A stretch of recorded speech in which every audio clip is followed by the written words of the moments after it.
अस्सलामुअलैकुम वरहमतुल्लाहि वबरकातुहू। यार एक दोस्त है साडा इत्थे ना इमरान सुल्तानी साहब पढ़ाई करते हैं कब्रस्तान ते सुबह उन्हें वीडियो सेंड की सी। वो वेख के गए ने ते कब्रां दे विच ना मोहरे हो गए ने, बारिशां पईयां ने काफ़ी कब्रां दे विच। अल्लाह दे बंदेओ इत्थे वो लोग दफन ने कि कदी बद्दल चढ़ना, बिजली चमकनी, बारिश आउणी ते सानू ना सीने दे नाल ला लेना। ते कम अज़ कम तुसी अपने वालदैन दी कबर ते आया करो, सुन्नत भी है ते उन्हां वास्ते मगफरत दुआ भी करया करो। ते हाल चाल कोई बारिशां दे मौसमां च कम अज़ कम आउंदे जांदे रव्या करो यार। ते बड़े जिहड़े ना हालात बारिशां दे विच पिछे जे इत्थे ही अपना 6-7 कबरां जिहड़ियां ने पानी नाल जा पईयां सन। ऐलान कर करके बंदे कोई नहीं हणाउंदे। फिर चलो कोई नाल दोस्त है बाबर ला के ते असीं ओह कबरां जी ना ओह सीधा पद्धरा कीता, कम मिट्टी शिट्टी पाई ते वीडियो बनाउण दा सिर्फ मकसद ये वे कि तुसी यार बारिशां दे मौसमां कम अज़ कम अपने प्यारियां दी कबरां ते ना चक्कर लांदे रहो करो। ये वो लोग इत्थे मदफन ने जिथे सारे इत्थे आउणा वे, जिन्हां साडे वास्ते इन्ना कुछ कीता, इन्ना स्ट्रगल कीता, इन्ना तगोदो कीता साडे वास्ते, सानू ना परवान चढ़ाया, साडे वास्ते इन्नियां मेहनतां कीतियां ने, मुशक्कतां कीतियां ते अज असी बिल्कुल भुल गए हाँ। ते मेहरबानी करया करो, खास कर बारिशां दे मौसम दे विच ना कबरां दे आके ना चक्कर लाया करो।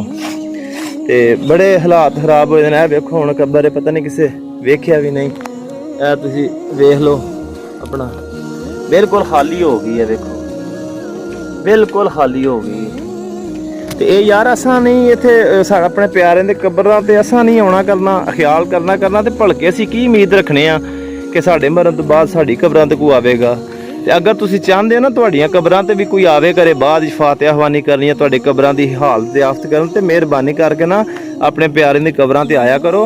इस वीडियो में ज़्यादा तो ज़्यादा शेयर करो ताकि वीडियो को बनाने का कोई नंबर लैन वास्ते नहीं बनाते पे, सिर्फ एक तलबीह की गई है कि बहुत ज़्यादा ऐसी कबरां ने कि मोहरे हो गए ने, अंदरों हर चीज़ नज़र आ रही है, लोगों को ख्याल तक नहीं यार, बंदे वेंदे भी नहीं।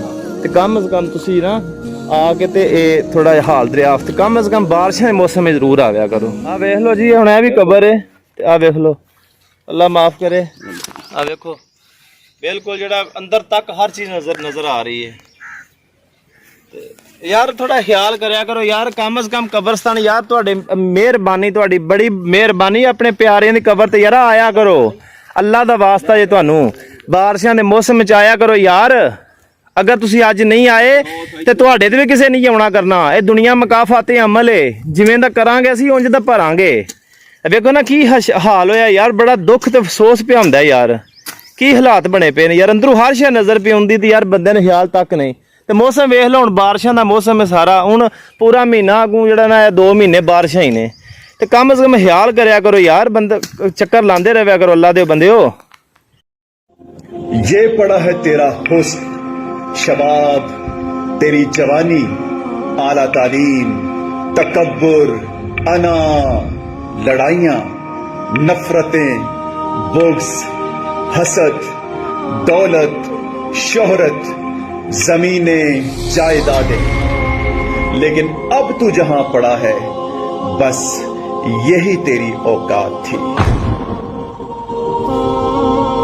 लोगों, तुम सब अल्लाह के मोहताज हो और अल्लाह ही तो बेनियाज है, लायक हम्दो सना है। अगर वो चाहे तो तुमको नाबूद कर दे और नई मखलूक ले आए, और ये अल्लाह को कुछ मुश्किल नहीं।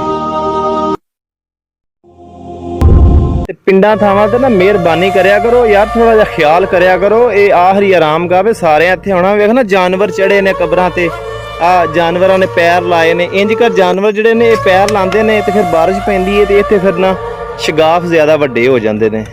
ते थोड़ा जिहा ना आवाम भी थोड़ा जिहा परहेज़ करया करो, जिन्हां दे कब्रस्तान दे कोल घर ने, जिन्हां जानवर बकरियां शकरियां रखे ने, वो थोड़ा ख्याल करया करो यार इन्हां जानवरां दा। कब्रस्तान दे विच ना सारे इत्थे आउणा वे, अल्लाह को डरो को थोड़ा।